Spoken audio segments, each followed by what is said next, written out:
My name is Ryan Cheley. I am the Senior Regional Director of Business Informatics at my day job. That's just really a fancy title for Director of Engineering. I was also a DjangoCon Space Navigator. What? Thank you. I'm also a husband. My wife and I just celebrated 20 years of marriage earlier this summer. Thank you again. And I'm a father who has successfully sent his daughter off to college. Dropped her off about a month ago. So lots of great stuff happening. I'm also a huge sports fan. Love baseball, specifically the Dodgers. Yeah, I know you're here.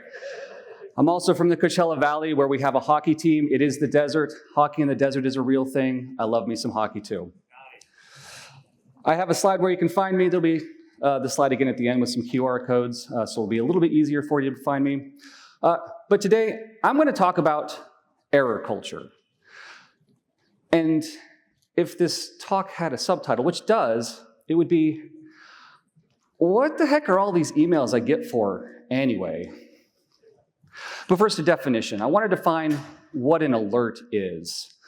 And an alert is a warning of a danger, threat, or a problem, typically, in most instances, with the intention of having it avoided or dealt with, which may be a little bit different than the alerts or warnings that we get in tech, but also in other areas of life. And I'm going to make some assumptions. The assumptions are that the alerts that you get are done via email and that they're automated. And this is really a conversation starter. I'm going to have a spot at the end for questions where I'd love to find out what your questions are in the hallways during DjangoCon. But what I'm really hoping is this sparks a conversation for when you get back to work later this week or next week about how you can better deal with these alerts that you're getting, with being in an error culture. I'm going to talk about what error culture is. I'm going to talk about why I think it happens. I'm going to talk about when it starts, who it happens to, because it's not just us. I'm going to talk about how you can tell if you're in it, and then if you are, how you can get out of it.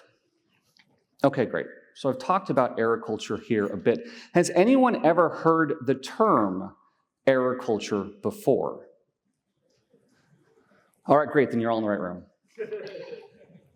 So yeah, I define error culture as a culture that accepts error notifications and ignores them, encouraging a reactive, firefighting culture instead of a proactive culture of problem solving.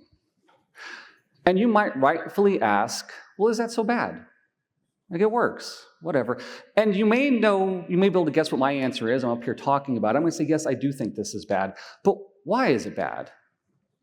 Well, it encourages a low signal to noise ratio in terms of the emails and alerts that you do get.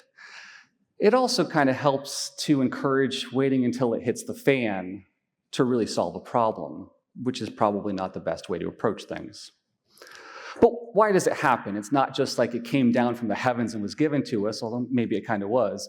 But I think it happens fundamentally because of a lack of understanding. A lack of understanding about, well, what is the alert? A lack of understanding about why the alert is important. And a lack of understanding, most importantly, about who it impacts. But why does this happen? Well, it can happen because of error or alert fatigue. You, or maybe some of your users, may have reported something very similar to you that looks like this on the screen, where if I have to click OK one more time, but I also think it can happen because of hero culture, and this might be the most insidious cause of it. These next few slides come from one of my favorite comics, The Work Chronicles. This particular one is Prevention and Cure. And in the first pane, what we see are two people with two fire extinguishers and two small fires that represent problems. In the next pane, we see our hero watching their fire, their problem, get bigger. and bigger, until it's so big that they stop and say, hey, everyone, we have a big problem. They take care of the problem by putting out the fire while everyone watches, and then, of course, are proclaimed a hero. How many of you have ever been the person on the left? It's okay to raise your hand, it totally is. How many of you have ever been the person on the right? Thank you. Which one feels better? The one on the right, right? You get recognized for having done a thing. You're the hero. Everyone knows your name now. Which one is probably better for problem solving, security, user satisfaction, just general, maybe mental health satisfaction as well? Probably the one on the left. Okay, but when does it start? I think it starts for two main reasons, which this is kind of a very broad generalization, but internal reasons and external reasons. The internal reasons are things like someone might say, we collectively need to be notified when this happens again. Or someone says, it might be useful to know about that. I don't really know why, but it might be useful. Sometimes you just get opted into these emails or these alerts. No one asks you if you want to get them. You come in one Monday morning, and suddenly your inbox is flooded with alerts, and you have no idea why. From an external perspective, it can happen because you may bring in some consultants, and they may say, well, this is best practice. They don't provide more context or even really steps on what to do. They just might say it's best practice, and you accept that. And that seems reasonable. You can also get software that's procured externally, installed, and has just default alerts enabled. And you get the alerts, and again, there's no context that's associated with the alert. It just come in one Monday morning because the system crashed over the weekend, and okay, there it is. Well, who does it happen to? Well, we're at a tech conference. Obviously, I'm going to mention folks in tech. People like developers, many of whom are in this room, but help desk folks, system administrators, network administrators, directors of engineering, hi everybody, chief technical officers. But it can also happen to office workers, administrative assistants, office managers, customer service reps, account managers. And it happens in lots of sectors. I work in healthcare, but I have friends in education that I got to present this to, and she said, oh yeah, all the time. I'm sure it happens in agriculture. We're staying at a hotel, so I'm going to say hospitality, it probably happens too. So it can happen to anyone. Okay, great. So I've talked about what it is. I've talked about who it impacts. Well, how can I tell if I'm in it? I think ask yourself a few questions. If this looks familiar to you, this is the trash of an email inbox with a whole bunch of unread emails from a no-reply style email address. So is your deleted items filled with lots of emails from a no-reply style email address that you didn't even read? You just deleted them? Here we have an image of a rule. At my work, we use Microsoft. This is a Microsoft Outlook rule setup that actually just goes ahead and deletes it for me. So question number 2, we're all smart people in this room. We know about the rules engines in our email clients. Do we just set up rules to delete those emails for us so we don't have to think about them? Yeah? Yeah, me too. That was actually mine.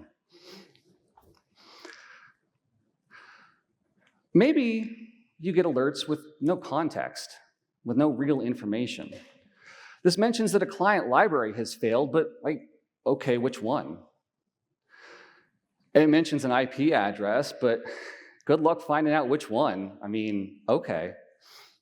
So question number 3, do you get alerts and have no idea what they are, no idea what to do with them? All right. Going back to the work chronicles and prevention and cure, we have our hero being proclaimed. Do you see people who knew about a problem that you both knew were coming, but they waited until it was so big to let everyone know about it and then took care of the problem? Maybe that person was you.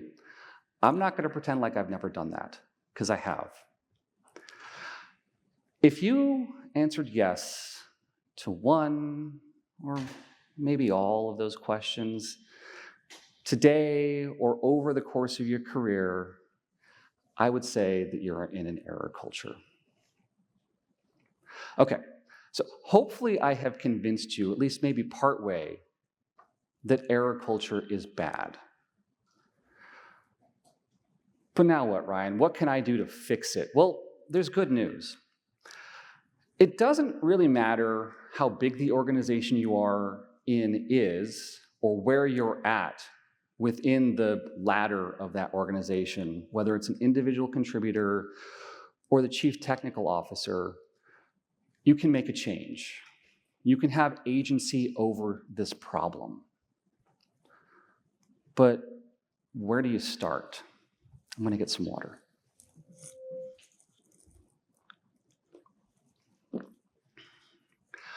Well, a word of caution. Change should not be made until the reasoning behind the current state of affairs is fully understood. And I think that this is best exemplified by the idea of Chesterton's fence, which says, don't take down a fence unless you know why it was put up. In this image, what we see are two people on one side of a fence, with one of them proclaiming, "What a dumb fence. What were they thinking?" On the other side of the fence, a little bit in the distance, is a rhinoceros. And the only thing protecting those two people from that rhinoceros is the fence. Don't take down a fence unless you know why it was put up. And how can we find out why a fence was put up? How can we find out why the current state of affairs is the way that it is? By asking questions. I'm going to give you a couple of ideas of what I think are important questions to ask in terms of alerts, but asking questions, I think, is generally a good idea whenever you're coming across something that you don't fully understand. And this can be super hard. If you've been at an organization for 15 years, you may feel like, I should already know this. Ask the question. You might be brand new and say, well, I'm worried about asking it. I'm brand new. You are in the best position to ask the question because you haven't been inoculated against all of the weirdness, all of the things that don't make sense. So ask questions. First question is the alert important? If the answer is no, well, delete the alert. But not like we did before. Don't just delete the email that you got or set up a rule so you never have to read it. And the reason that's important is because you know about it, but the new dev who's going to start tomorrow, next week, next month, next year, they don't know. You want to delete the mechanism that generates the alert. But if you ask the question, is the alert important, and you get back a yes, then this is fantastic news because you now have an important alert. Next, ask the question, is the alert actionable? And what does an actionable alert look like? It has a verb. This is the superhero verb from Schoolhouse Rocks. Anyone know Schoolhouse Rocks? All right, yeah. For those of you that don't know, it was an interstitial cartoon in between other cartoons on Saturday mornings. Taught all of us that watched it all sorts of great things, most importantly, what a verb was. I'm going to take you through a couple of examples, starting with what I would call a bad alert on up to a best alert, all about the same thing. So in the bad example, we have our alert. It says, super important alert about the server. And the message is, the server is unresponsive. The server is unresponsive. If you're lucky enough or unlucky enough to work in an environment where there's exactly one server, then this will be helpful to you. But if you don't, good luck figuring out which server it was. So let's update it. Let's put the name of the server in there. Same subject. The server DOWeb005 is unresponsive. Well, fantastic. I know which server it is, but I don't remember what to do about it. Okay, so we're going to update it to include a verb. The server is unresponsive. To resolve this, do X. Do X is the verb here. It might be to reboot the server. So this is great. We have an actionable alert. But do we know why the alert exists? Do we know why it's important? Not yet. So going back to our best example of an alert, we can update it to include a little bit of context. See this link for details on the alert. And if we click on that link that goes to our knowledge management system, we might get something like this. The server DOWeb005 is a test server on DigitalOcean. It's used for Project ABC, which is set to be retired on September 1st, 2024. If I'm doing my math right, today is September 23rd, 2024, which means that this alert might not be important anymore. The server might be unresponsive because someone finally had a chance to decommission it. Now, before you go and just delete this alert and the mechanism that generated it, you want to double check that. But that's probably what's happening here. You don't need to stop everything you're doing to get this taken care of. However, where I work, if I clicked on that link and got something like this, I work in healthcare. If it said the server is a production server on DigitalOcean, it's a mission-critical server for claims adjudication, I would literally stop everything I was doing right then and there to go figure out how to get this taken care of and get it done. I'd go get the server rebooted. Now, in the alert context, I said to add some alert context here, and I had links that went out to my knowledge management system. Where I work, that works for us. But you can also embed the context in the alert if that works for you. There's no one-size-fits-all here for this, but you want to make sure that the rationale of the importance of the alert is there and easily retrieved. Okay. So who should we notify? Going back to our best example, if we click on the knowledge management link and it tells us it's a mission-critical server for claims adjudication, we could ask the question, are these the right people to notify? The claims team? A business analyst? A developer? It might be good for the claims team and the business analyst to know that this had happened, but they can't reboot the server. It might be important for the developer to know about this, but where I work, we can't reboot anything. So these aren't going to be the right people to do the action in the alert. You want to send it to a server administrator because they're the one, or yeah, a server administrator, because they're the one that can actually do something about it. I'm a visual learner. I like to see things in pictures. So I'm going to talk about what makes a best alert in a Venn diagram. Alerts should be actionable. They should be important. And they should be sent to the right people. If an alert is actionable and important, but not sent to the right people, it just leads to frustration. I know this is important. I know what to do, but I can't do it. If it's actionable and sent to the right people, well, it's a time waste. I just spent 3 hours working on this, and you're telling me it's not important? Well, I'm just going to ignore all of my alerts. If it's important and sent to the right people, but not actionable, well, I know I need to do something about it. I know I'm the person that's supposed to do something about it. I can't find anything in my knowledge management system about it. Hey, Carlton, do you remember what we did last time? Because I don't. So the best alerts are going to be actionable, they're going to be important, and they're going to be sent to the right people. Error culture can be pervasive. Error culture is pervasive.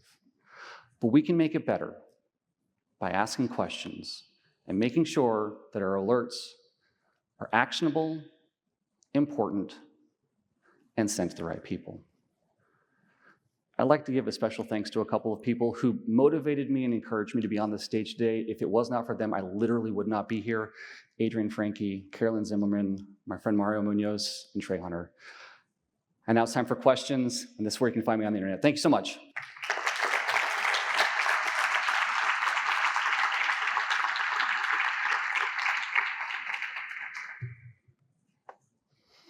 Thanks, Ryan. That was super. I've got an alert that I get from Sentry, and it comes in every so often telling me about a performance problem, which I know I need to resolve. And I like the alert because I know if it's got worse or it's about the same as it was, but it hasn't yet bubbled up to the top of the priority list. It's on the list, but it's not got to the top yet. And the alert's kind of like my nice keep an eye on that. Mm-hmm. I've got a nice little campfire that I'm warming my hands next to, so to speak. Do you have any advice for that? So how could I improve my flow there? Because there is a bit of noise. Yeah, I think that's a great question. Thank you.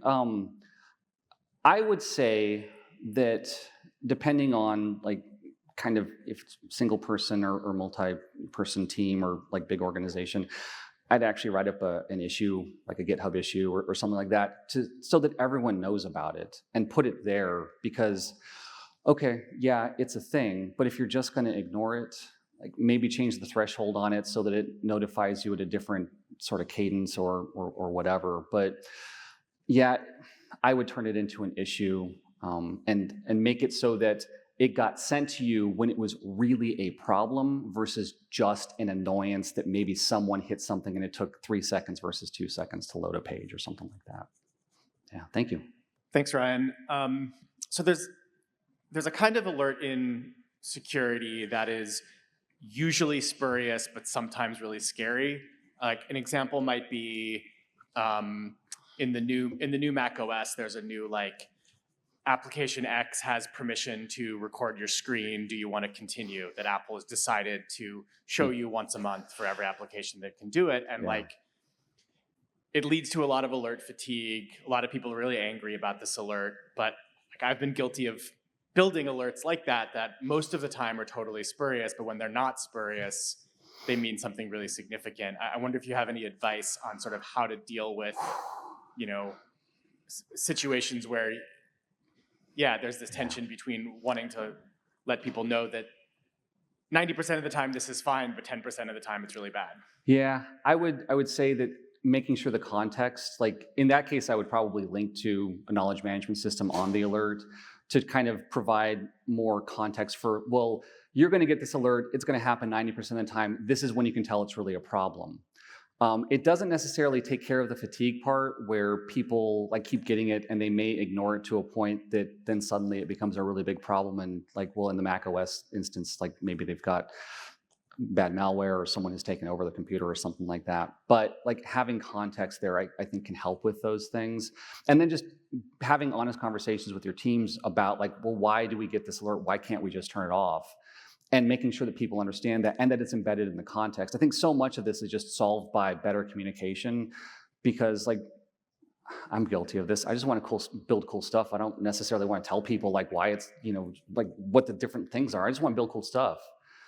But yeah, I would say that adding some context to it to just let people kind of have a better sense of why it's there and why they shouldn't always ignore it. But that's a super tough one. Oh, we got a question back there. Thanks. Is this on? Yeah, thank you very much. Do you think there are some insights and lessons from the specific case of alerts and the way people respond to them that can be applied, for example, to documentation and communication in general?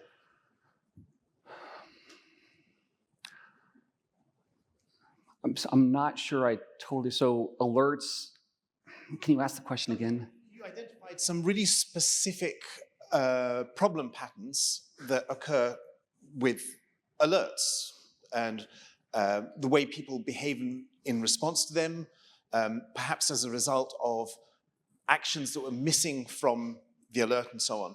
Now, maybe this is a specific case, alerts, but maybe the insights you have can be applied to documentation, for example. Yeah, I mean, I think in general, all of our documentation could be better in all sorts of different places and ways, and making the user interfaces that are that we have designed easier to use, easier to understand, easier to follow, so that the challenges of the users aren't so challenging. Does that answer your question? I feel like I'm not.